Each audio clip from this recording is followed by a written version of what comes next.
publication of independent political and economic news analysis by the economist Jargal. Our gazette is published in Mongolian, English, Japanese, and Russian. Please order your subscription online at www.jargaldefacto.com or from the post office called Mongol Shudan near you. Also, you can order by phone at 7007 8916.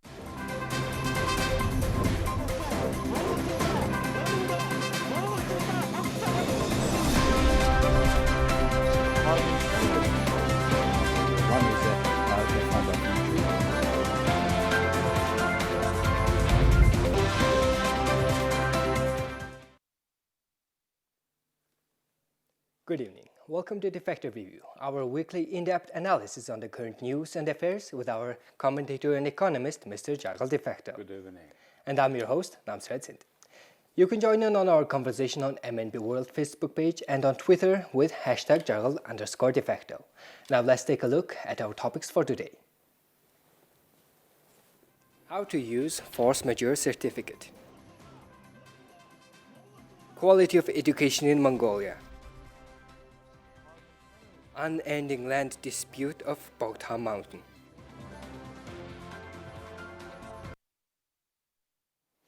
Now let's take a look at our first topic. Due to the spread of coronavirus, a number of preventative and quarantine measures have been taken by the government of Mongolia since we are in a high-risk area of the outbreak. Quarantine measures took a toll on medium and small businesses, rendering business owners unable to even pay for the monthly rent and loan repayments. So, our first question about this issue is, what can business owners do in this unforeseen situations? Well, before going to these questions, let's briefly talk about IMF Director Kristina Georgieva comment on a V-shaped recovery of the Chinese economy. In fact, it will go down very fast and come up very also quick. And you cannot, according to her, you compare the economy with the 2000 where the SARS was dispersed.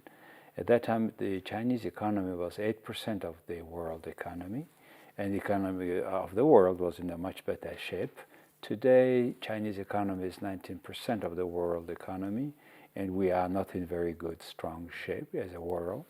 We are expecting 3.3% growth of the world.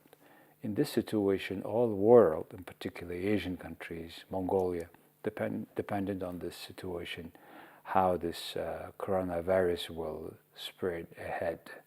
And as you know, the news are not very optimistic.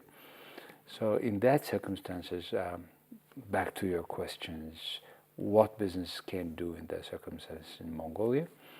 Well,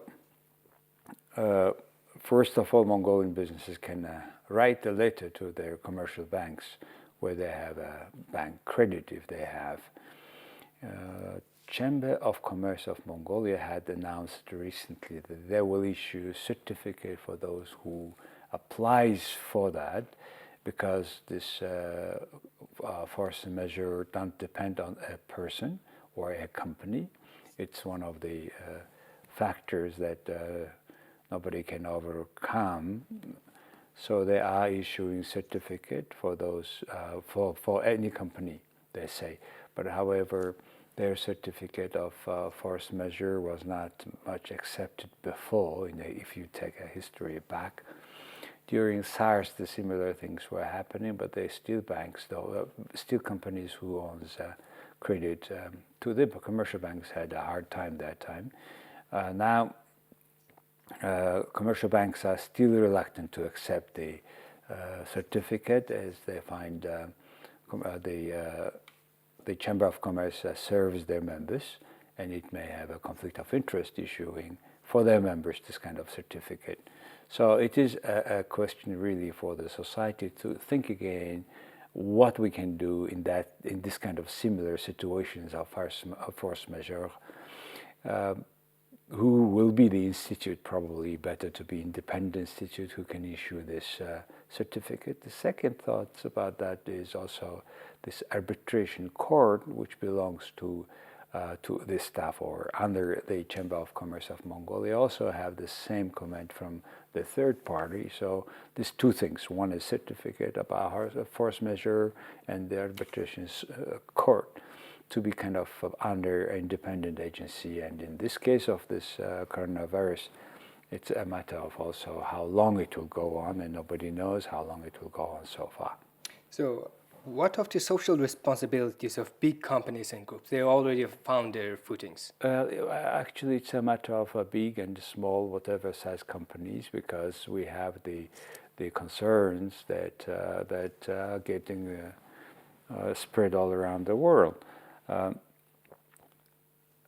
Just recently, Hong Kong's Financial Secretary, Mr. Chang, called mill owners to cut rents in his blog, and he said that I reiterate my appeal to property owners to tide over difficult times together and fulfill their social responsibility by providing more substantial rent reductions for tenants whose business is in distress. That's what he said in the Post. And the two major real estate companies have replied to that.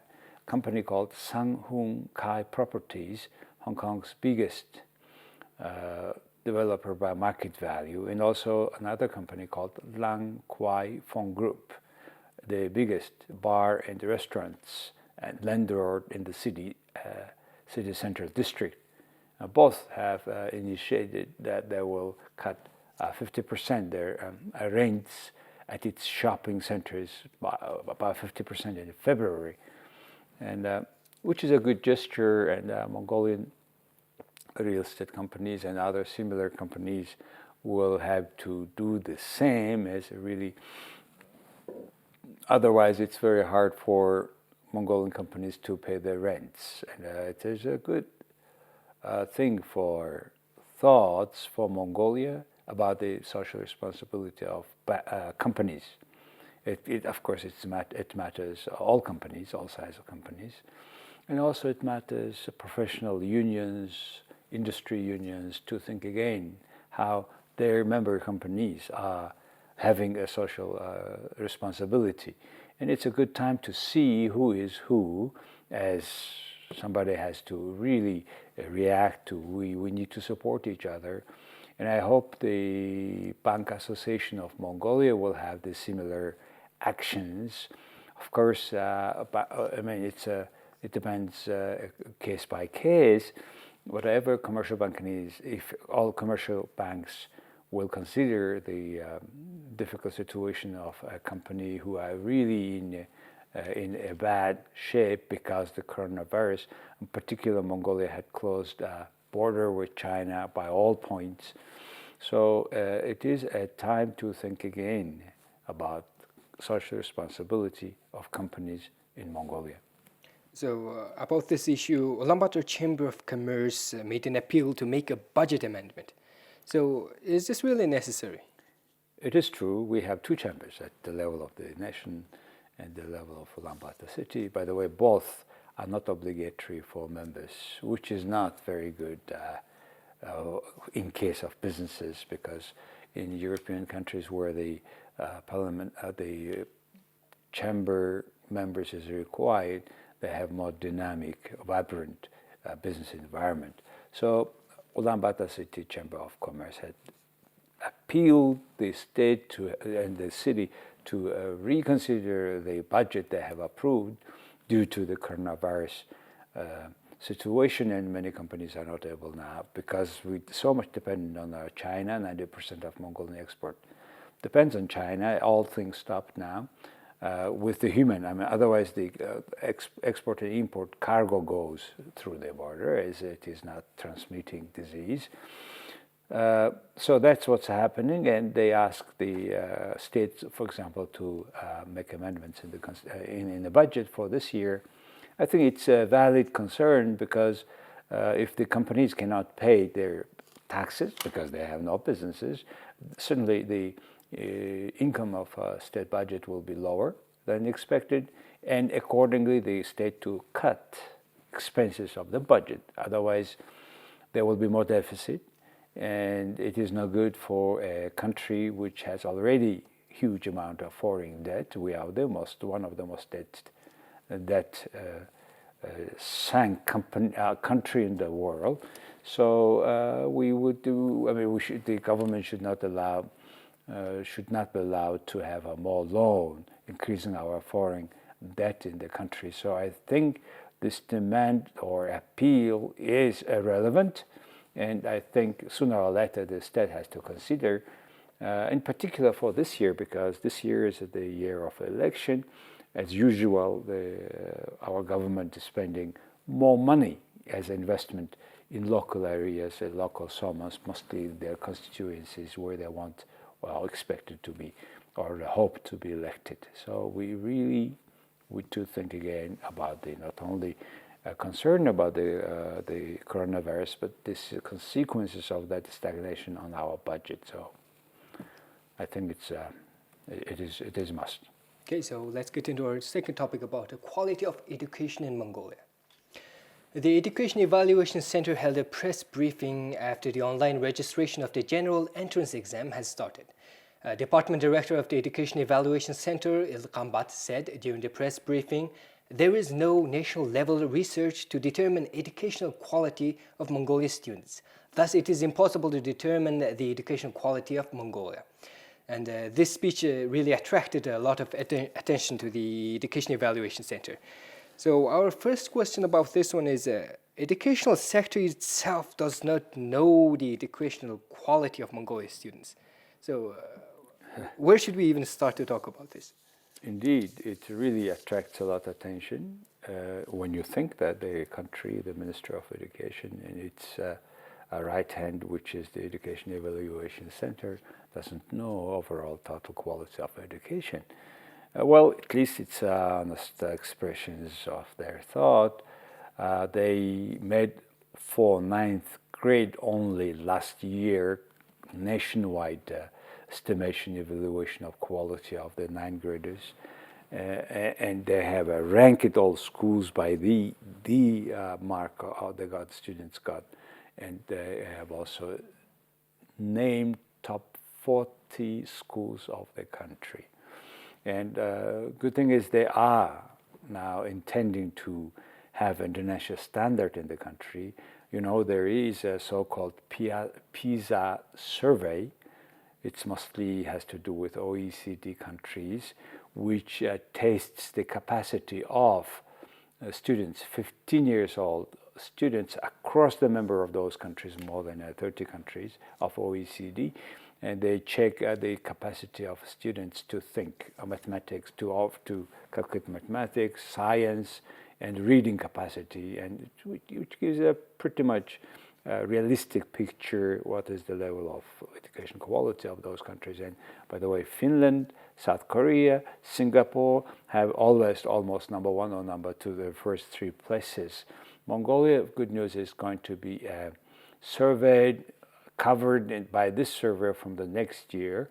Another good news I have heard today by calling the Mongolian Education Evaluation Center, Minister of Education is in talk with OECD, and they will take some institutions' requirements of OECD, which is a good news. And speaking about OECD, Mongolian, all ministries probably, Mongolia in general, better to be in OECD if we can, which will be substantial step to make better institutional capacity of the country, which is the most missing points in the governance of Mongolia. So our second question is, there are of course state and private schools. So do they contribute to unequal education of Mongolian students? Good questions. 7% of middle school, general complementary middle school students study in private schools in Mongolia. Total over 800 schools in the country, state schools, and 160. Yet 7% of students study in this 160 secondary schools, primary and secondary schools. which does say that in the private schools, there are less than 20 students, pupils in S classroom, and in this one, sometimes it's more than 53. So what kind of quality inequality you can talk about in these circumstances? And for the last 25 years, Mongolia have private schools created such interesting picture. Now it's a time to think over again, because many former and current political parliament members, ministers, all this political elite have owned private schools in the country, and they not only have but also share the per capita, per student current expenses money. It goes also to their private schools, where the private schools have such a tuition fee, like starting from it is from 1 million to 58 million. It's some private schools in Mongolia are as expensive as in the US or UK. So what does this private school create so far in the society? Not only brilliant students who could go to the Ivy schools, universities, colleges, but we have created a substantial divide of the society. One part is extremely educated, the other well educated, the other is still due to lack of sources. They still, the children in some schools go in 3 shifts, and the third shift, which is at night, the children around 8 years old go because they have shorter program. The others have a longer program. So, and it's unacceptable conditions where the state could do more to improve the quality of state public schools. So in general, for example, in Finland, there's no private schools, and yet the students have such a high quality education, as we said earlier. So we in the education sector to think a lot again, and and we all, the society, should discuss how much we can afford this private school system. So how does Mongolian society itself understand the goal of education? Because a good question, because for Mongolian parents, mostly if the children got better grades, they think it's good school, they think it's good return on their investments. And yet, the completing the schools, universities, don't give you a guarantee that you will have a jobs, and you can live with the education for your life. So we have a wrong estimation on that. And plus, the main goal of education is not to create stars. The main goal of education is to create equality in the society from that age. Otherwise, people will never have equal opportunity to start their life. So we need to pay more attention to make better quality of education. Yet the Mongolian government more respect elitarian education, as we pay 2-3 students, the best students who got entrance to Harvard or Yale, these Ivy League schools, they got scholarship from the state. And instead of giving 2-3 students the high, very expensive scholarship, the state should take care of 200, with the same money, 200, 300 students who go to the school students, people who goes to the third shift. So we don't need much elitarian education. We need more equal education, but equally good education. So, as for general education schools, the private schools has significantly higher standards. But what about the higher education sectors such as universities? We have here more, in terms of amount of institutions. We have more private institutions, universities, and there's almost the same concern. Also, they have also from the budget the same amount of money of the public schools, and probably by the amount of people with higher education diploma, which is unemployed, who are unemployed, we also will take we are one of the higher place in the world.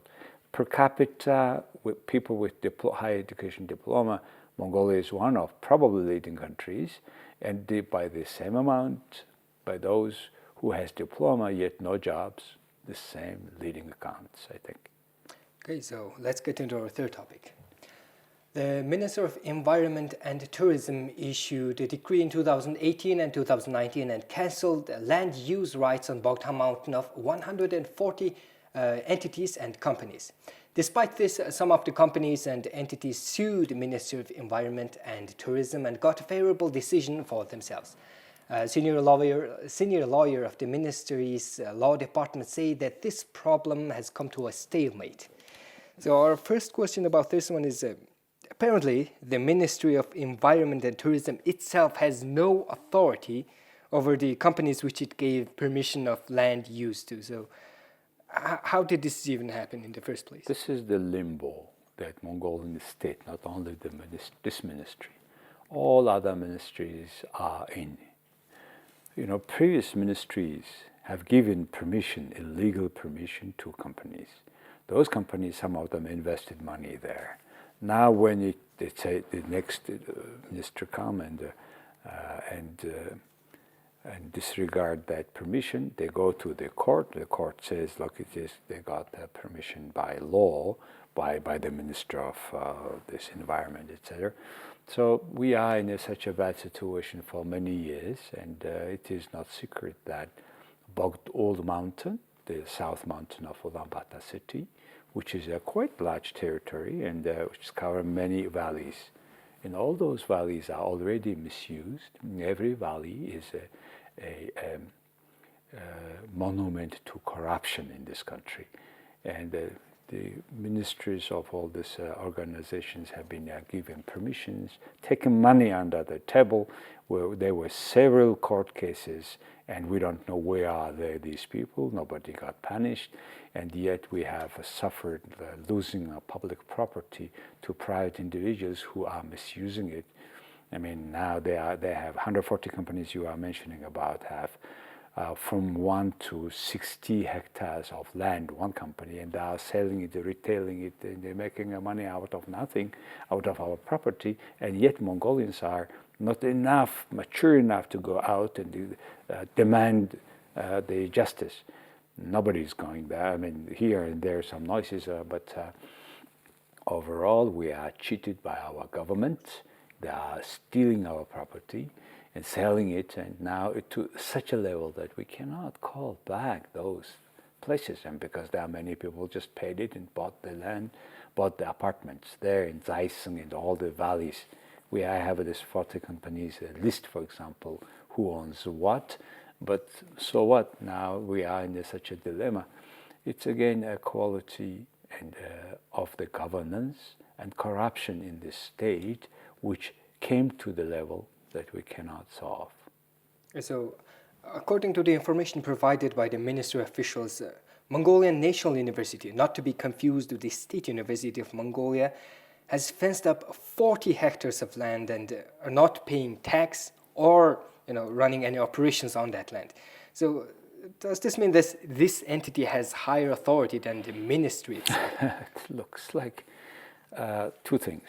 This guy has a Mongolian National University name, but we have officially Mongolian State University, which in English they have somehow called National University of Mongolia, which is 80 years old. This guy, it's a one-man play, has this Mongolian National University name. They were suing each other, but at the end always the Mongolian national one is losing and this guy is winning, and he got 40 hectares land in Bogd, and then he's not paying the fee for the land because he converted that land, transferred the name from private company to the university, and the university is not regarded to be non-profit organization. They are not to pay a land fee.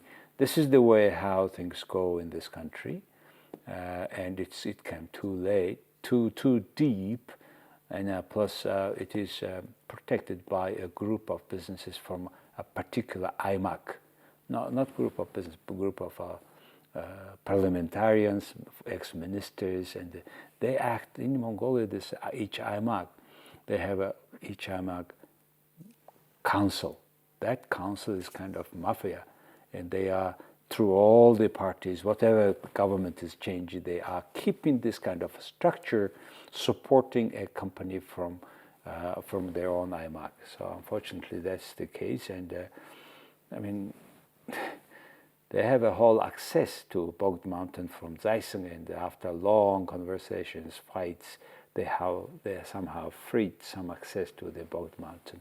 So it's very clear, very petty, true picture of capacity and strength of, or not strength of, Mongolian state. That's what I would specify. So isn't Bogd Khan Mountain nationally protected area? How did they get it in the first place? And if so, why is the nationally protected area thing is not coming up in the suing operation in the court sessions? Bogd Mountain is several hundred years old, one of the oldest protected area in the world. Not anymore, thanks to the parliaments, our politicians for the last 20 or so years. So our politicians, I appeal them not to lie anymore, that it's protected land. It's protected only from us, from public, and for their own case. Take Zaiseng Mountain, then Yarmak, the land to the current airport, the south of the road. It was a large free land, now which has been developed so crazy. So many cranes you can see there, and yet public doesn't know the list of companies who bought the land. And I assume with this whole land, all our leadership are connected their name. Prove otherwise. Show us the name. And if this land was given under bidding, with this money we earned, we could have easily a system or fund that could change the Ger district in the north part of the road. So this Bogd Mountain and all this what we talked today is a clear monument to the bad government of this country. So how to properly solve this kind of land disputes? From what we see, and neither side is going to win in this situation. It's very hard to get back the freed land because it's already a lot of money invested. And by the way, it's the most expensive real estate in the country there. It's very hard to get back, and I don't think they can cancel all licenses, permissions, because everybody is connected there anyway. So, but the best thing probably to increase property taxes in this area. Today we have a 2% real estate property values. By the way, the state-owned enterprises, whatever state belongs to state, don't pay the property tax. And ordinary people should pay about 2% of their real estate property tax. But I think in these areas you should increase to 10% so that everybody pays and everybody understands every day they are living in protected area. That's the only solution so far I see, economic solutions. So who can make this law? And how can we affect those people who can make this law? Well, probably that's economics, ideally the best way, but I don't think the politicians, at least the current one, will do the same law or change that law. Hopefully new political power, whoever. We talk about next 20, 30 years. Those who come, who rational, who has something normal mind to fight corruptions, they should do it. Okay, so unfortunately that is all the time we had for today. We will see you next week with more topics. Thank you very much. See you next week. Have a nice evening. Goodbye.